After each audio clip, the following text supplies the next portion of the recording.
안녕하세요. 루시나 산부인과 원장 김창훈입니다. 오늘 저와 함께 떠날 임신 여행은 임신 32주입니다. 다들 준비되셨나요? 그럼 본격적으로 32주에 대한 여행을 떠나기 앞서 이 시기 생기는 가장 큰 변화 한 가지씩만 간단히 둘러보도록 하죠. 우선 태아부터 살펴보자면 태아는 이 시기부터 움직임의 변화가 생기는데 바로 커질 대로 커진 자궁 안에서 태아가 꽉 찰 정도로 크기가 커졌기 때문에 그런데요. 그래서 태아는 전체적으로 몸을 움직이기보단 팔다리 위주로 활발히 움직입니다. 그럼 엄마는 어떤 변화가 있을까요? 출산이 점점 임박해 오는 시기라 골반이 늘씬해져 몸에서 뚝뚝 소리가 나거나 골반이 아플 수 있는데 이는 자연스러운 현상이라 걱정하지 않으셔도 됩니다. 이런 내용을 상기하고 32주에 관한 여행을 떠나볼까요? 우선은 태아에게 나타나는 변화에 대해 살펴보겠습니다. 항상 하던 대로 외형적인 변화부터 살펴보죠. 32주에 접어들면 태아의 몸 길이는 40에서 43cm 정도가 되고 체중 또한 1.7에서 1.8kg 정도가 됩니다. 이 시기 가장 두드러진 변화라고 하면 바로 태아의 움직임에 생기는 변화를 꼽을 수 있는데요.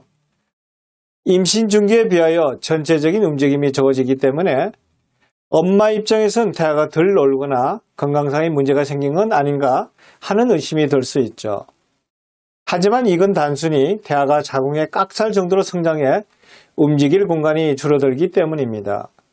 그래서 오히려 좋은 점도 있는데 바로 엄마 입장에선 태동을 더 잘 느낄 수 있죠. 즉, 임신부의 복부 표면에 태아의 발이나 손이 움직이는 모습을 관찰할 수 있습니다. 좁아진 공간에서 태아는 주로 팔이나 다리 혹은 손가락이나 발가락을 꼼지락거리는 식으로 움직이죠. 그 전에 가분수였던 것에 비해 팔다리가 알맞은 비율로 찾아가는데요. 조금씩 팔다리가 길어지고 힘도 좋아지게 되죠. 그래서 한 번씩 기운차게 팔이나 다리를 굽혔다 폈다 하는 움직임을 느낄 수 있습니다. 계속해서 피하지방이 생기고 살이 점점 토실토실하게 올라오면서 신생아의 모습을 갖춘 태아는 이제 머리를 옆으로 돌릴 줄도 알게 됩니다. 피부에도 조금씩 변화가 생기고 출산이 임박해질수록 솜털은 점차 사라지게 되죠. 이 시기쯤이면 손톱은 성장을 마치고 발톱은 계속 자라는 중인데요. 이전까지 흰색빛을 띠던 머리카락이 점차 색깔을 띠면서 변합니다. 이렇게 태아의 외형적인 변화를 알아봤으니 이제 내부적인 변화를 알아보러 가겠습니다. 태아는 아직 자기 스스로 숨을 쉴 정도로 성숙되지는 않았지만 그래도 폐를 강화시키고 성숙시키느라 호흡 연습을 하고 있는 상태입니다. 안구에도 조금의 변화가 생기는데요. 바로 홍채가 수축 이완을 하기 시작합니다. 밝은 빛을 비추면 홍채가 수축하고 반대로 어두우면 이완을 하게 되죠. 또한 사물을 보기 위해 눈을 떠 초점을 맞추거나 눈을 깜빡일 수 있게 됩니다. 태아의 오감은 이제는 거의 제 기능을 발휘하게 되고 장기들도 계속해서 성장을 하고 있는데요. 특히 간, 심장, 신장 등 주요 장기들은 완벽히 성장을 마치고 조금씩 기능을 하면서 일종의 예행 연습을 하고 있죠. 대표적으로 방광에서 양수를 마시고 소변을 내보는 것도 훈련을 하면서 신체 기능이 성숙되게 도와주는 역할을 합니다. 이렇게 태아의 성장과 발달에 대해 알아봤는데 어떠셨나요? 조그만 생명이 나오기까지 분주해야 할 일이 많아 보이지 않나요? 그럼 이제 엄마의 몸엔 어떤 변화가 생기는지 알아보러 가겠습니다. 32주가 되면 임신 막달 가까이 접어들어 엄마의 몸도 자연스레 출산 준비를 하게 되는 시기입니다. 그러면서 몸에도 변화가 생기는데요.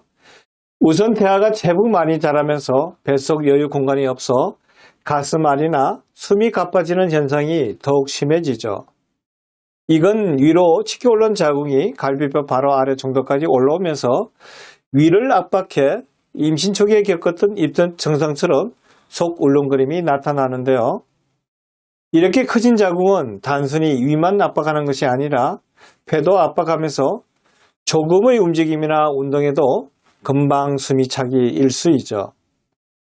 많이 불편하실 땐 오히려 똑바른 자세로 앉아 있는 습관을 들이는 편이 가슴 통증이나 소화불량 증상을 완화시키는 데 더욱 도움이 됩니다. 이제 몸이 서서히 출산을 준비하기 위한 호르몬 분비로 인해 골반 근처, 엉덩이나 방광 앞에 있는 뼈의 관절이 늘어나서 골반이 확장되게 됩니다. 아무래도 확장되고 늘어난 골반뼈의 관절 때문에 이 주변의 골격이 약해지죠. 특히 척추 주위의 인대나 근육을 쉽게 다칠 수 있는 시기이기도 합니다. 그래서 살짝만 몸을 움직여도 뚝뚝 소리가 나고 골반이 아프고 부상의 위험도 큰 시기라 무리한 활동은 줄이셔야 하죠. 커진 배로 인해 무게중심이 달라져 행동이 부자연스럽기도 해 항상 조심해야 합니다. 자칫 방심해서 무리하면 조기 진통이 발생할 수도 있습니다. 만약 조기 진통이 발생했다면 하던 행동이나 활동을 멈추고 가만히 누워 엉덩이를 올리든가 혹은 옆으로 누워 휴식을 취해야 합니다. 커진 배로 인해 흔히 겪는 불편한 증상 중 다리 경련이나 부종도 있는데요. 그래서 수면을 취하기 힘들기 때문에 자기 전이나 붓기가 심해지기 전에 미리미리 마사지를 하면서 다리를 풀어주는 것이 중요합니다. 아무래도 수면이 부족하면 임신부의 컨디션이 나빠지는데 그렇게 되면 태아도 자연히 영향을 받기 때문이죠. 또 다른 문제는 커진 자궁이 방광을 압박해 요실금 증상이 나타납니다. 크게 웃거나 재채기 혹은 기침 같은 작은 자극에도 자기도 모르게 소변이 새는 증상이 생기기 때문에 팬티 라이너나 생리대를 착용하는 것이 좋죠. 만약 소변이 자주 마렵다면 참지 않고 자주 가야 방광염을 예방할 수 있습니다. 32주는 이제 점점 막달로 접어드는 시기이기 때문에 정기검사, 특히 분만 대비 검사는 빠지지 않고 꼬박꼬박 받으셔야 합니다. 한 가지 조심해야 할 점을 말씀드리면 임신 8개월부터는 몸무게가 빠르게 급증하는 시기인데요. 이건 태아가 급속도로 성장하면서 임신부의 몸무게도 일주일에 0.5kg씩 늘어나게 됩니다.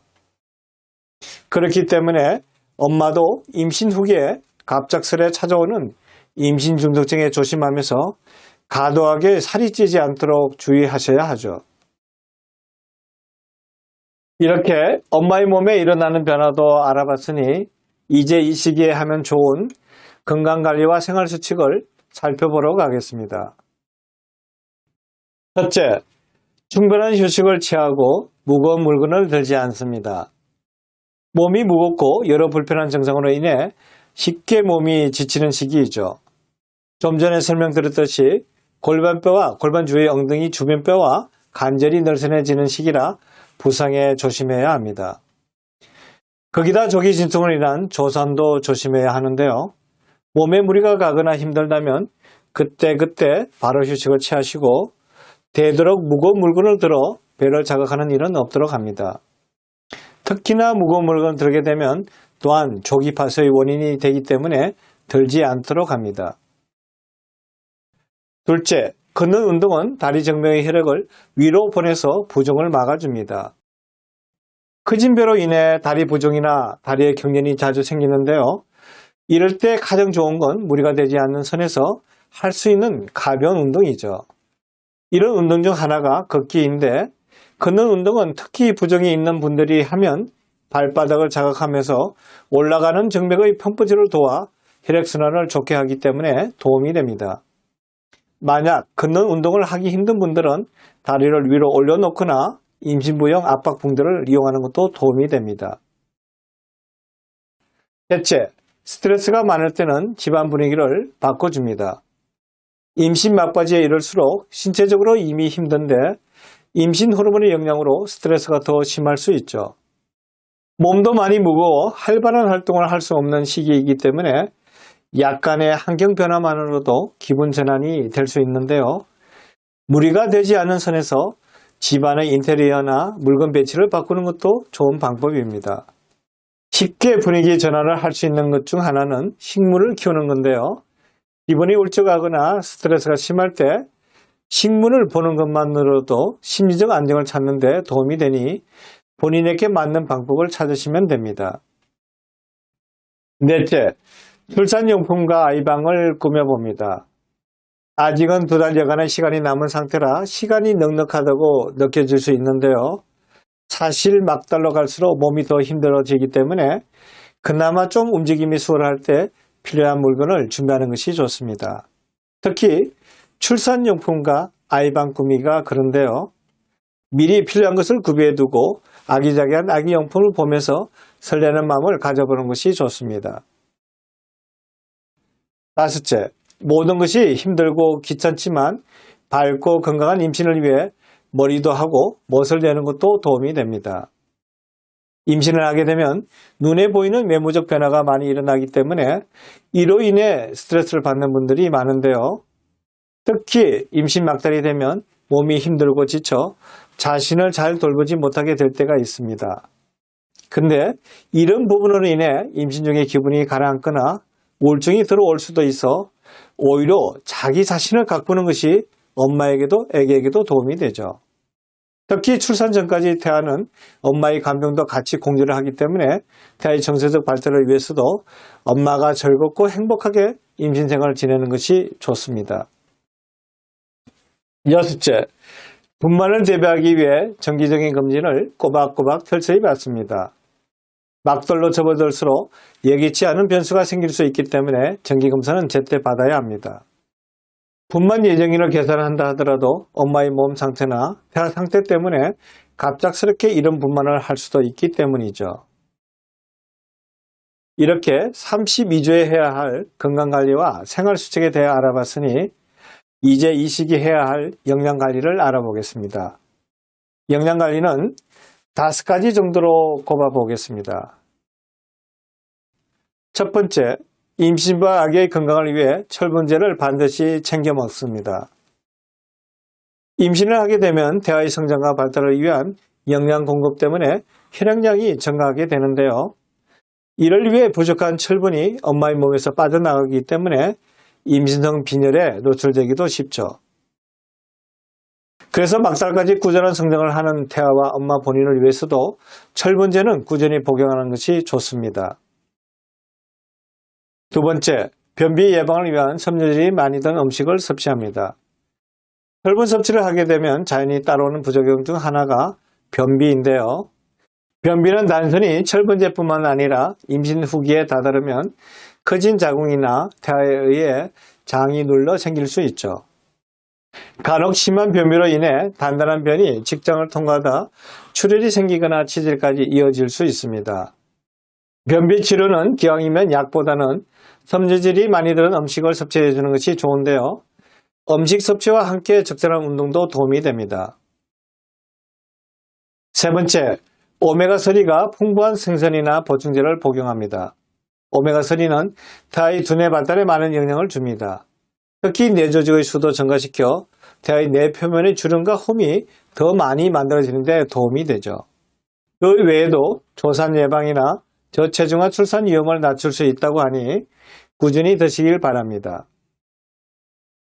네 번째, 마음을 안정시키는 세로토닌이 많이 함유된 음식을 섭취합니다. 임신 중 몸과 마음이 힘들면 우울증이 찾아오기 쉬운데요. 이때 도움이 되는 것이 세로토닌입니다. 세로토닌은 쉽게 행복 호르몬이라고 알고 계신데 정확한 기능은 기분과 감정을 조절하게 만드는 신경 전달 물질이죠. 그래서 임신 중 우울증을 겪는 임신부나 산후 우울증을 앓는 분들에게 중요한 역할을 합니다. 또 세로토닌은 불면증에 시달리는 임신부에게도 도움이 되는데요. 커진 배가 몸을 압박하면서 수면의 질이 떨어지거나 불면증에 시달리는 경우가 많습니다. 지속적인 불면증을 경험하면 태아의 성장과 발달에도 문제가 되고 엄마의 임신부도 여러 합병증에 노출될 위험이 있으니 숙면을 취하도록 노력이 필요하죠.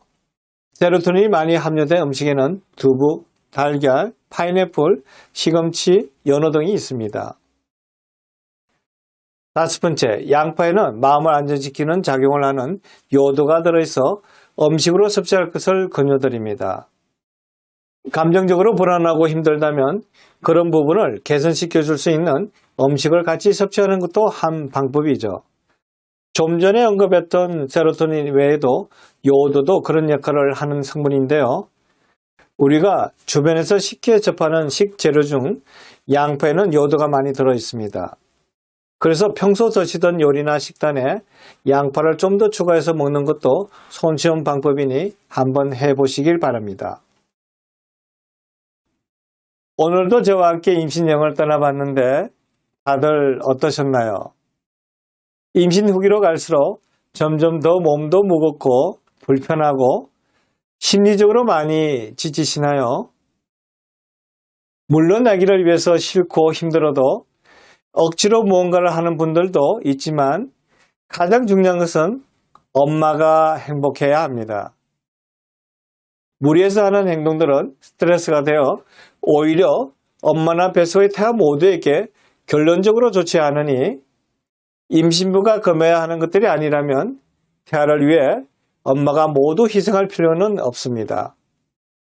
적당한 선에서 엄마도 소소한 기쁨을 누릴 수 있는 것들을 하면서 건강한 임신 생활을 하는 것이 가장 좋죠.